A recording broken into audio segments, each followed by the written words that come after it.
Hey y'all, out here at the ScottieDTV Cavalcade of Kool, and I got a 76 Cosworth Vega. I've shot a few of these, but I've never found one this nice. This one's one owner, all original, very cool car. So anyways, let me get the camera turn around, we'll take a look at it. Tim, how are you, brother?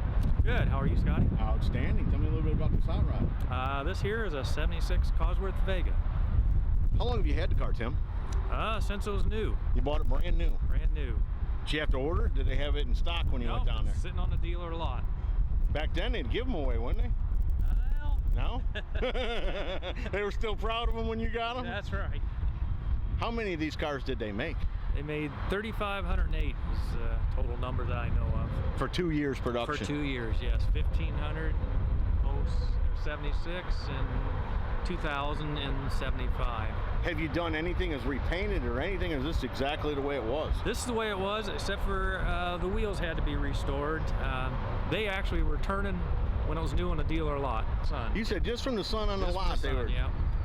Was it because they were aluminum and they were just figuring that out, or what was causing I think they're it? just figuring out their paints. Yeah. Wheels are pretty rare. Back then, you found very few production cars with cast aluminum wheels on Right. them. And these were made by a British company, GKN for Lotus Cosworth for racing. Right. So they're the company that built those wheels. So the Cosworth motor comes from Cosworth. That's a Correct. European company too, Yes, right? that's a British company, yes. Now the car was assembled in the United States? Yep. The motor was hand-built in Tonawanda, shipped down to Lordstown, Ohio, and put in the car. Did they just pick normal Vegas and make them Cosworths, or I don't know is there how they anything did more that. different? Yeah, I don't know how they picked the particular car. Was it all motor, or was it suspension too that you got? I believe the suspension is a little bit different, but the motor is the big thing. That's right. That's a hand-built motor. A dozen people or so built the motor one at a time, put their signature on the motor. This interior's all original too? This is all original, yes. Was it a 4-speed? This is a 5-speed. That's stock. They had the option 4 or 5. Wow, but that was kind of rare back then to get offered a 5-speed. I believe so, yeah. They were just starting to come in the market. This is a 5-speed with a 410 posi in the back. What kind of times did they publish these things would run? Do you remember? I don't remember, but the motor sure runs different than a regular Vega motor. Oh, no doubt about it. Completely different. And I love the turn dash, right? Yes. That was one of the big things too, the motor, and then it had to turn dash. That's like a specially Trans designed Am. for, yes, Right. like Trans Am. Boy, a different color. I don't think Trans Am had gold. No, theirs were silver. And this is number 3163. Correct. Out of how many did you say, 35? 3,508. So it was a running number. Right. Not like they started over every year. No, it was, no, that's the whole the total. thing. 3,508 for 2 years, yeah. Man, 6,500 red line, 120 mile/hour per hour. It would do that in no time at all. It could do it. Yeah. It could do it. And then here's the reason it's a Cosworth Vega. Tell me a little bit about that motor.